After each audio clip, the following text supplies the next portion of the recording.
우리가 창의적인 캠페인이라고 하면 뭘까? 자꾸 어렵게들 생각하시는 경우가 되게 많아요. 그런데 가장 창의적인 거는 어떤 때는 가장 좋은 문제를 발견했을 때 가능한 건데, 또 그럼 가장 좋은 문제라는 것도 뭐냐라고 했을 때 내가 일상에서 느끼던 작은 문제들, 아까 앞서 얘기해 주셨듯이 바로 거기서 시작된다고 보면 될 것 같아요. 캠페인 그랬을 때 그럼 또 하나 두 번째 뭐냐면 더 좋게 간다면 거기서 약간의 해법을 찾으면 더 좋을 수도 있고, 누군가와 협력해서 함께 문제를 해결하려고 시도한다면 그것이 가장 창의적인 거다라고 하는 말을 먼저 드리고 싶어요. 왜냐?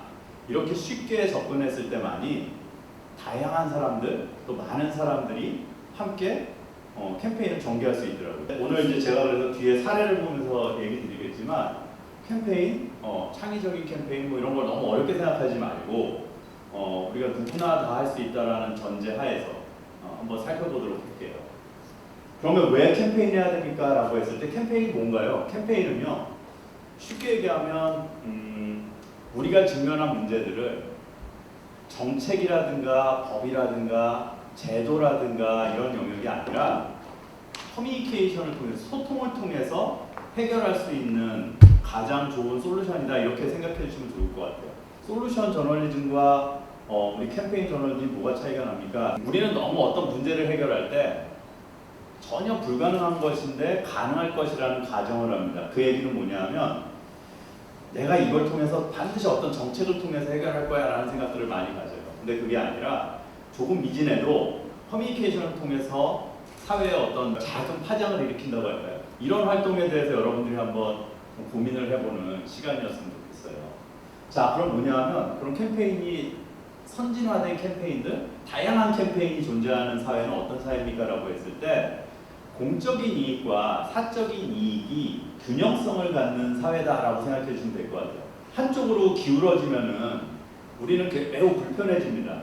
예를 들면 공적 이익만을 너무 강조하다 보면은 내가 내 삶의 자유가 굉장히 제한을 받을 수도 있는 거고요. 또 사적 이익만 너무 강조되다 보면 어떤 일이 벌어지죠? 자칫 잘못하면 우리가 예상하지 못한 다양한 양극화의 문제도 발생할 수 있고, 그러면 우리가 직면하는 여러 문제들 속에서 그걸 해법을 찾아가는 과정 속에서 공적 이익과 사적 이익의 균형성을 어떻게 잡아줄까? 근데 그 솔루션으로서 뭐다? 커뮤니케이션이라고 하는 영역이 어떻게 그걸 잡아줄까라는 부분을 이해해 주시면 될 것 같아요. 그래서 머릿속에 이 균형이라는 내용을 여러분들 한번 잘 생각해 보시면서 오늘 제 사례들을 한번 봐주셨으면 좋겠습니다. 여러분들하고 논의하는 과정에서 이제부터는 주로 어떤 사진이나 이미지 자료들을 보면서 제가 설명을 드릴 텐데요. 그냥 여러분들이 접하고 있는 일상이라는 말을 되게 많이 합니다. 거대한, 그러니까 소담론이라는 말도 하고요. 그러니까 거대한 문제들보다 어떤 가장 일상이 뭡니까? 내가 그냥 걷고 있는 거리들인 거예요. 내가 올라가고 있는 계단들이고요, 그렇죠? 심지어는 이 과정 속에서 내가 걷고 있다, 내가 오늘 하루의 삶을 살고 있다라고 하는 것을 너무 당연하게 생각하지 말라는 것에서 문제 찾기는 시작됩니다. 내가 가장 표준이다라는 것을 내려놓는 것에서부터 시작하는 거죠. 여러분들 우리가 목격하는 이 도로의 모습을 보면은 보도의 모습이잖아요, 그렇죠? 이걸 보고 있으면 어떤 생각이 들죠?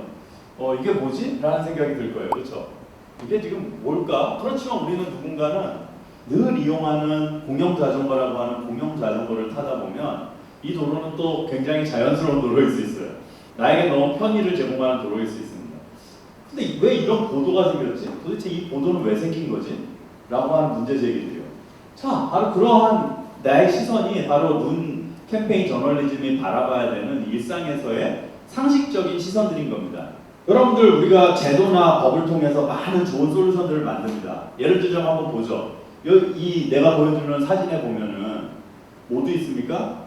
우리가 환경을 위해서 자전거 타기를 하자라고 해서 공영자전거도 있고요, 그렇죠? 우리가 장애인분들이나 또 시각장애인들을 배려하자라고 해서 뭐도 있죠? 네, 정자 보도블록도 있어요, 그렇죠? 걷기 좋은 도로를 만들자 그래가지고 우리는 또 아주 잘 또 정돈된 보도를 만들어놨습니다. 근데 이것들이 마구마구 뒤섞이다 보니까 어떤 일이 벌어지죠? 가장 힘센 자의 어떻게 보면은 누군가가 이걸 지배하게 되죠. 공적 이익과 사적 이익, 공적 이익과 사적 이익의 균형성? 이 말은 뭘까요? 공적 이익과 사적 이익. 그렇지만 그 균형이 무너졌을 때 어떤 식으로 균형이 무너집니까? 가장 빠른 사람들, 가장 어떻게 보면은 목소리가 큰 사람들, 뭐 이런 구조일 수 있어요. 참 재밌죠? 보도인데 누구 위주로 갑니까? 가장 속도를 중시하는 사람의 위주로 이 도로는 편성돼 있죠. 가장 늦게 걷는 사람을 위해서가 아니라 가장 빨리 가는 사람들을 위해서. 그러니까 오히려 우리는 뛸 수도 있는 거야. 뛸 수 있는 사람이 뭐예요? 자전거도 탈 수 있는 거야.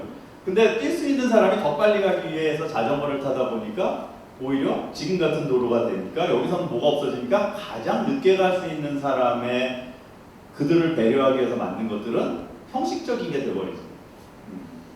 우리가 바라봐야 되는 눈사람이 아니면 캠페인 저널리즘 눈이라고 하는 부분에서 바라봐야 되는 거예요.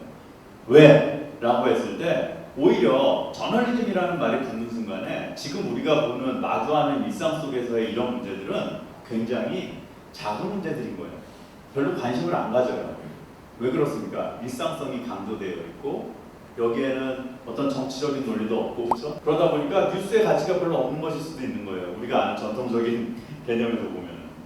그렇지만 누군가는 관심을 가져야 되는 것, 누군가 해결해야 되는 것들. 근데 그 주인공이 누가 돼야 되는 겁니까? 바로 여기 있는 우리 같은 소수의 사람들 또는 소수의 그냥 개인들 아니면 여러분들 같은 눈사람들. 우리는 그들을 보다 캠페이너다 어떤 것을 위해서 우리 사회에 보다 균형성을 잡아주는 공적 이익과 사적 이익의 균형성을 잡아주는 캠페이너들이 많은 사회. 그 사회를 우리는 무슨 사회로 할까? 우리가 얘기하는 바로 소수 사회일 겁니다. 제가 늘 학교에서도 이런 걸 강조하는 이유는 정말로 필요하기 때문이에요. 왜? 바로 이런 작은 문제들이 해결될 때만이 누가? 바로 여기 있는 저를 비롯해서 여러분들 우리의 삶이 바뀌는 거죠. 사실 큰 거 어떤 게 바뀌어서 우리의 삶이 바뀌지 않거든요. 자, 바로 이런 모습들을 우리 보면서 여러분들이 바라봐야 되는 것들은 바로 이런 현상들인 거예요. 근데 이것을 나는 걸으면서 그냥 일상 속에서 마주했던 몇 가지의 시선들인 겁니다. 그럼 여러분들이 마주하는 시선 속에서는 얼마나 많은 다양한 이와 같은 뭐랄까요 현상들이 존재할까요, 그렇죠? 그걸 보고 그걸 제기하고 그러한 문제를 최소한의 공유할 수 있도록 만들어주고 하는 것이 우리가 지금 얘기하는 캠페인 저널리즘 눈과 같은 플랫폼들이고 우리의 언론사의 역할이 되어야 된다고 저는 생각합니다. 제가 과거부터 해왔던 라우드 캠페인은 바로 이제 그런 거에 대해서 실천적인 어떤 활동이라면 지금 여러분들이 접하고 있는 여러분들이 뭐 수업을 통해서든 아니면 자발적으로 개인의 삶을 통해서든 운영하고 계신 활용하고 있는 플랫폼이라고 하는 캠페인 저널리즘은 바로 그와 같은 대외적인 창구에서의 어떤 소통 채널이라고 이해해 주시면 좋을 것 같아요. 자, 이제 그래서 저는 이 사진을 이렇게 보면서 그냥 공존하는 어떤 모습들, 이 사진 한 장이 눈에도 올려놨던 사진이지만 이 사진 한 장이 바로 왜 캠페인 저널리즘 눈과 같은 새로운 플랫폼을 통해서 우리가 컨텐츠를 공유하고 무언가 아이디어를 제시하고 해야 되는지. 자, 그럼 아까 얘기했지만 가장 창의적인 건 뭐죠? 문제를 찾는다? 만약에 이런 문제를 찾았으면 이 자체가 가장 창의적인 콘텐츠가 될 수 있어요. 왜? 해법을 제시하기가 오히려 여러분들도 쉬울 수 있습니다. 그런데 그 해법을 제시하는 게 어떤 해법이죠? 아, 사람들이 걷기 좋은 보도를 만들어줬으면 좋겠습니다라는 게 가장 창의적인 캠페인이 돼버리는 거예요. 바로 왜? 우리는 어느 순간 어떤 편의를 도모하다 보면 상식이 무너지는 것들을 경험할 수 있기 때문입니다. 예를 들면 이런 생각을 똑같이 제가 자전거라는 주제를 가지고 얘기를 해볼게요. 자전거인데 공용자전거와 개인자전거가 있다고 했을 때 공용자전거를 확대시키다 보면 우리는 뭐를 없앨 수 있는 겁니까? 사실은 솔직히 말하면 자전거 거치대를 없앨 수 있는 거예요. 개인자전거는 누가 훔쳐갈까봐 저 거치대라는 걸 만들어서 묶어놓잖아요, 그렇죠? 그런데 오히려 공용자전거를 만들었다라고 하고 그것이 서비스가 확산된다라고 하는 거는 우리가 지금 보듯이 작은 스퀘어 하나만 표시해놓고 묶어놓지 않아도 되는 자전거일 수 있는 거예요. 여러분들이 만약에 아이디어를 냈다면 공용자전거 서비스를 만드는 회사에 있었다라고 가정했을 때 기존에 존재하던 보도 위에 존재하던 수많은 일종의 뭐죠? 자전거 거치대라고 하는, 그렇죠? 보도, 걷는 데 있어서의 일종의 어떻게 보면 방해물일 수도 있는 겁니다. 방해물들을 우리는 없앨 수 있는 서비스다. 오히려 더 우리에게 많은 공간을 열어주는 서비스다라고 얘기할 수 있는 겁니다. 이러한 것이 역발상 같은데 지금 내가 얘기하는 거를 여러분들 잘 들어보시면 어떻죠? 굉장히 상식적이에요, 사실은. 왜 공용자전거를 묶어놔야 되지? 왜 저거를 우리는 어딘가에 잠궈놔야 되지? 라고 하는 그런 기본적인 물음들입니다. 자, 그럼 여러분들 이렇게 잠겨있지 않아야 되는데 잠겨있는 것들, 묶어놓지 말아야 되는데 묶어놓는 것들, 그런 것들을 여러분들의 일상 속에, 삶 속에서 찾아보세요. 그러면 내가 앞에 보여드렸듯이 정말 창의적인 캠페인들은 아주 쉽게 만들어질 수 있다는 겁니다. 아주 다양한 분야에서. 자, 이게 바로 우리가 접근해야 되는 캠페인 저널리즘의 하나의 그 모습들입니다. 누가 해야 되는 겁니까? 일상에서 내가 접하는, 내 일상에서 내가 목격하는 것들. 그러니까 목격이 아니라 목격이 곧 컨텐츠가 될 수 있는 것. 목격을 기존의 언론사들은, 우리가 언론의 개념에서는 제보해주세요라고 얘기하거든요. 우리는 그 제보의 어떤 게이트키퍼를 뛰어넘어서 캠페인 저널리즘에서는 뭐냐면 내가 목격한 것이 컨텐츠가 되고, 목격한 것을 근데 해결할 수 있는 해법이라고 하는 것은 이미 내가 목격한 현장에 있는 사람이 가장 좋은 솔루션을 가지고 있다는 자기 확신에서부터 출발해야 되는 겁니다. 여러분들이 아셔야 되는 게 바로 그거예요. 그러니까 이런 별거 아니잖아 라고 생각할지 모르지만 우리는 이렇게 별거 아닌 것이 확산돼서 굉장히 엄중한 사회 문제가 되는 것을 늘 어디를 통해서 보고 있다? 뉴스를 통해서, 언론들을 통해서 접하고 있어요. 나름의 책임 있는 커뮤니케이션의 역할들이 바로 여러분들이 지금 우리 눈사람 또는 우리 캠페인 저널리즘이라고 하는 영역에서의 아주 소중한 활동이라고 이해해주면 될 것 같습니다. 캠페인 저널리즘이라는 게 도대체 뭔가? 저 위에 보면 당연히 뭐가 있죠? 정책과 제도의 영역이라는 게 존재합니다. 우리가 살아가는 사회에는 우리의 안전 또는 복리 또는 행복을 위해서 다양한 정책과 제도, 법이 만들어지고 또 개편되고 개선되고 하는 걸 연속으로 계속 우리는 진행이 되고 있어요. 이건 정책의 영역입니다. 공중의 영역이 아니죠. 저거는 일종의 그 공식적인 팔리시의 영역입니다. 그런데 저쪽에만 모든 걸 의존해가지고 우리가 예를 들면 정부에 이거 해줘 저거 해줘 계속 이런 요구만 하는 걸로는 사회는 발전할 수 없습니다. 공적 이익과 사적 이익이라고 하는 것이 균형성을 찾아야 된다. 그럼 내가 나의 사회적 가치, 사회적인 어떤 존재감을 드러내기 위해서 할 수 있는 굉장히 중요한 날개짓 같은 어떤 활동들이 바로 뭡니까? 커뮤니케이션입니다. 소통입니다. 그 중에 커뮤니케이션을 통해서 도출할 수 있는 아웃풋들, 즉 결과물이라고 하는 것들이 바로 뭡니까? 보여줄 수 있는 결과물들, 아주 우리 손에 잡힐 수 있는 결과물들, 많은 사람들이 함께 동참할 수 있는 결과물들이 뭡니까? 그 대표적인 것이 바로 캠페인인 겁니다.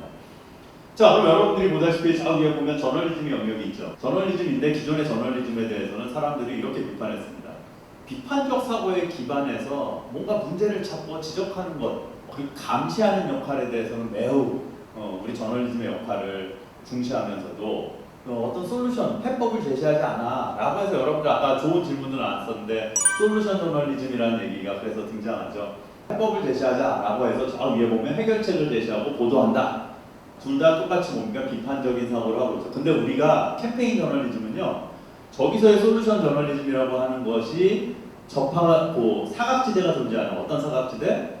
공중들이 참여하고 작은 아이디어이고 일상성을 갖고 있고 한 영역들. 저 솔루션 저널리즘은 그거보다 조금 더 큰 어떤 때는 대담론 또는 정책들을 다루기도 하고 제도를 다루기도 합니다. 그러다 보니까 굉장히 시간도 길게 필요한 경우도 있고 이해 관계자라는 경우도 정책 의사 결정자라든가 예를 들면 더 오피니언 리더 그룹이라든가 이런 쪽이 더 많다면 캠페인 저널리즘의 영역은 그 밑으로 내려옵니다. 바로 협력적 사고, 누구와 협력한다? 때로는 독자와, 때로는 공중들과, 때로는 여기 있는 우리 청년들과, 때로는 연세가 드신 어르신들과, 때로는 지역에 자원봉사를 하는 사람들과, 때로는 나의 동료들과. 자, 그러니까 협력적 사고, 또 뭐가 필요한 거죠? 스몰 솔루션이라고 하는 아주 작은 솔루션들을 가지고 할 수 있는 창의적 사고. 그래서 저기에 뭐가 필요한 겁니까? 디자인 띵킹이라고 하는 아주 디자인적인 사고를 가지고 누구나 할 수 있었던 건데 아무도 하지 않았던 것들. 이게 핵심입니다. 누구나 할 수 있는 것들인데 아무도 하지 않았던 것들, 누구나 생각할 수 있는 것인데 아무도 실천하지 않았던 것들을 우리가 할 수 있다면 그것이 굉장히 좋은 아웃풋으로 나오더라. 이렇게 생각하시면 됩니다. 그랬을 때 우리는 그 스몰 솔루션을 가지고 그때부터 뭐 하는 겁니까? 아웃풋을 내고 그 다음에 참여를 유도하고 좋은 아이디어나 공감하는 아이디어일 경우는 많은 사람들이 참여해서 오히려 확산되는, 참여와 확산이라고 하는 자연스러운 뭡니까? 사회 현상들이 선순환이 일어나죠. 뭐를 통해서? 커뮤니케이션을 통해서. 그 좋은 시도와 자극들이 계속해서 일어나는, 해결책을 제안하고 실천하는, 이게 이 영역이 바로 뭐냐면 캠페인 저널리즘이라고 하는 새로운 영역이라고 이해해 주시면 돼요. 어떤 걸 봤을 때 와 신기하다, 와 신기하다 이렇게 보면 안 된다는 거예요. 왜? 라고 질문해야 됩니다. 예. why라는 질문을 끊임없이 우리는 해야 된다. 어떤 현상을 봤을 때. 또 하나 why에다가 조금 더 붙인다면 뭐죠? Why are you doing this? 왜? 당신은 왜 여기서 이러고 있어? 이게 나한테 질문이기도 하고 상대에 대한 질문이기도 하고, 여기서는 뭐죠? 리트리버에게도 질문할 수 있는 겁니다. 넌 여기 왜 있니? 라고 질문하는 거예요. Why are you doing this? 너 왜 수영장에 네가 왜 있니? 라고 했을 때 여러분들은 이미 여기서도 굉장히 중요한 의미 있는 어떤 함의들을 찾아낼 수 있을 겁니다. 그럼 여기서 끝나는 게 아니죠. 우리의 현실은 어떻지? 우리 그럼 나는 무엇을 해야 되지? 라고 하는 것들이죠. 과거에 우리 학생들이 했던 그 활동들도 바로 이러한 어떤 문제제기, 이런 질문으로부터 시작됐을 거라고 저는 생각합니다. 그 Why are you doing this?라고 하는 것들을 가지고 이 한 줄을 붙일 수 있는 해법들을 모색할 수 있었겠죠. 그렇죠? 지금 이 자리에도 우리 이 활동을 같이 했던 그 친구가 와 있지만 사실은 이게 별거 아닌 것 같지만 어때요? 이것이 확산되는 과정들, 오늘 그걸 보여줄 텐데 뒤에서도 한번 볼게요. 기존의 언론이라고 했을 때는 어떤 의제가 있다? 뭔가 대중에게 우리는 미디어를 통해서 뭔가 자극을 전달합니다. 근데 그 자극이라는 게 사건, 사고 보도, 비판적인 보도를 하다 보면 때로는 분노, 때로는 어떤 감성을 표출시키고 여러 가지의 논의들이 있을 수 있어요. 근데 거기에 이성이라고 하는 것은 점점 사라지는 거지. 지금 같은 저널리즘의 모델에서는 어떻게 하면 미디어와 국민과의 협력적인 캠페인을 만들 것인가라는 저 자극이라고 하는 것을 살짝 옆길로 한번 돌려보는 거죠. 그랬을 때 뭐다? 그 자극을 통해서 누가 주도가 돼서 자극하는 거죠? 바로 우리 공중이 주도가 돼서 새로운 자극의 사이클을 돌리는 겁니다. 이게 캠페인 저널리즘입니다. 의지를 제고하고 체인지 메이커로서의 역할을 각인시키고, 그리고 나서 우리가 얘기하는 새로운 의제를 다시 투입하는, 자, 이 프로세스들이에요. 저렇게 됐을 때 단순하게 비판적 사고에만 머무르는 것이 아니라 어떻게 될까요? 맞아요. 거기서부터 콜라보레이티브 싱킹과 크리에이티브 싱킹이라고 하는 디자인 싱킹 영역에서의 좋은 발전, 자가 발전이 이루어질 수 있는 거죠. 이런 구도 속에서 여러분 한번 우리 노컷 뉴스에서 보도됐던 지난 여름에 뭐 노컷 뉴스뿐만 아니죠. 다양한 언론에서 보도됐던 사례가 있죠. 예를 들면 한번 생각해보죠. 작년에 우리는 오히려 이 수해가 났을 때 기억나는 한 사람이 존재합니다. 무슨 역 아니면 무슨 동네 명이 있고 슈퍼맨이라는 사람이 존재합니다. 저 빗물바지에 그쵸? 비저 모형원이라고 우리가 하죠. 저걸 드러내서 거기는 쓰레기를 걷어내가지고 물이 빠지도록 역할을 해줬던. 자, 여기까지 기존의 언론의 역할인 거예요. 그럼 사람들은 뭐죠? 아까 내가 감성을 자극한다 그랬죠. 와, 저 사람이 막 박수 쳐주는 거예요. 저런 영웅이다. 예, 맞아요. 영웅도 맞고요. 만약에 우리가 캠페인 저널리즘 차원에서 한다면, 그래서 우리 뭐 해야 되는데, 우리가 해야 되는 일이 뭐예요? 아니면 같이 동참해서 그냥 슬퍼해 주는 거예요? 아니면 참여해 주는 거예요? 이거는 매스죠. 대중이죠. 우리 같은 캠페이너들은 공중이다. 의지 있게 있는 실천하는 공중이 돼야 된다라고 했을 때, 자, 우리는 캠페인들, 다른 캠페인들 한번 보죠. 그럼 뭐 어떤 캠페인들이 만들어졌어야 될까요? 저 대중에게 가는 것이 아니라 궤도적인 자극이 아니라 변화의 의지를 자극하는 협력적인 미디어 캠페인 모델. 자, 이게 캠페인 저널리즘이고, 두 번째 뭐죠? 대중화의 틀에서 벗어난 공중화 가능성의 사례를 제시해주는 모델. 이게 캠페인 저널리즘이고, 소담론의 공공의제화를 위한 실험 모델. 이게 바로 캠페인 저널리즘인 거예요. 슈퍼맨도 존재하시지만, 그렇게 훌륭한 사람들도 있지만, 그 이전에 저게 막히지 않도록 활동하는 일상 속에서의 활동이 연속되는 어떤 것들일까요? 이건 이제 캐나다에서 아주 오래된 캠페인 중에 하나가 바로 뭐냐면 옐로우 피쉬, 노랑 물고기 캠페인 같은 거. 이건 초, 중, 고등학교 같은 곳에서 뭐가 있죠? 이게 하나의 교육 프로그램이 된 사례예요. 옐로우 피쉬. 바로 이 비저모형어는 바다로 흘러들어 빗물이 빠지는 곳이고, 그렇기 때문에 여기는 쓰레기통이 아니고 여기 깨끗이 유지해야 되고, 그래야만이 우리 강에 있는 물고기들 또는 바다로 흘러가는 모든 해양 생물들이 생명을 유지할 수 있다. 여기는 바로 그 생명이 살아 숨쉬게 하는 빗물이 들어가는 곳이다 라고 하는 걸 알려주기 위한 대표적인 캠페인 중에 하나죠. 이 옐로우피쉬 캠페인이 캐나다에서 수십 년간 근 50년 정도를 반세기를 이어오는 데 있어서의 핵심은 바로 이거는 뭐가 됐습니까? 하나의 그 봉사활동으로 자리를 잡았거든요. 우리가 만들어야 되는 것들, 누군가 제안하는 거 그렇게 대단한 게 아니에요. 저 빗물바지에 노란 물고기 하나를 그려봐요 라고 하는 누군가의 제안이 있었다면 바로 맞아요. 거기서 시작된 캠페인이에요. 근데 그것이 하나의 문화가 되고 또 그것이 아까 같이 오히려 어떤 때는 슈퍼맨이 등장하지 않아도 오히려 문제가 해결될 수 있는 그야말로 우리 사회의 더 본질적인 문제 해결에 시발점이 될 수도 있다는 거죠. 과거에 우리 그 학생들이 했던 바로 유사한 사례들이 바로 이런 것들입니다. 제가 한번 여기 보면서 영상을 한번 살짝 한번 보여드릴게요. 영상 한번 우리 잠깐 보면서 한번 논의를 한번 해보죠. 살짝 보면은 제가 이거 소리는 빼고 영상만 보면서 한번 얘기를 드려보겠습니다. 똑같아요. 옐로우피쉬 같은 캠페인을 가지고 우리는 과연 그러면 무엇을 할 수 있을까? 그렇죠? 이러한 문제들을 바라보면서 어떤 대응을 해야 하는가? 만약에 솔루션 저널리즘 이쪽이라면은 뭘 했을까요? 더 큰 본질적인 어떤 막 문제 해결을 위해서 정책적 대안을 제시하기 위해서 전문가들과 토론을 하고, 그렇죠? 아니면 뭐 과학적인 어떤 데이터를 가지고 뭔가 막 분석해서 문제를 해결하려고 하고, 맞아요. 그 영역도 필요해요. 근데 제가 계속 오늘 처음에 말씀드렸죠? 뭐죠? 균형성입니다. 한쪽의 활동이 있다면 다른 한쪽의 활동도 보완해줘야 되는 거죠. 어떤 경우에는 캠페인 저널리즘은 짧게 무언가 가는데 굉장히 그런 보완제의 역할을 할 수 있는, 그렇지만 훨씬 더 문화적인 측면에서는 우리를 성숙시킬 수 있는 역할을 해줄 거라고 여러분들 뭐랄까요, 확신을 가지셔도 될 것 같아요. 여기서도 이 작은 활동들이 보여줬던 어떤 변화의 가능성, 이 가능성에 사람들은 주목했던 겁니다.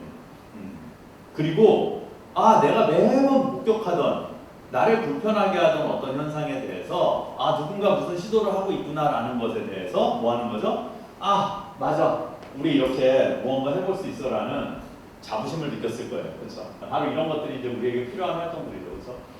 그래서 지금 제가 말씀드렸던 이 활동, 이 모습들을 우리는 이제 보면서 여러분들에게 제가 한번 질문을 다시 드려볼게요. 만약에 우리는 플라스틱 문제를 해결하자라고 하면서 플라스틱 얘기를 해요.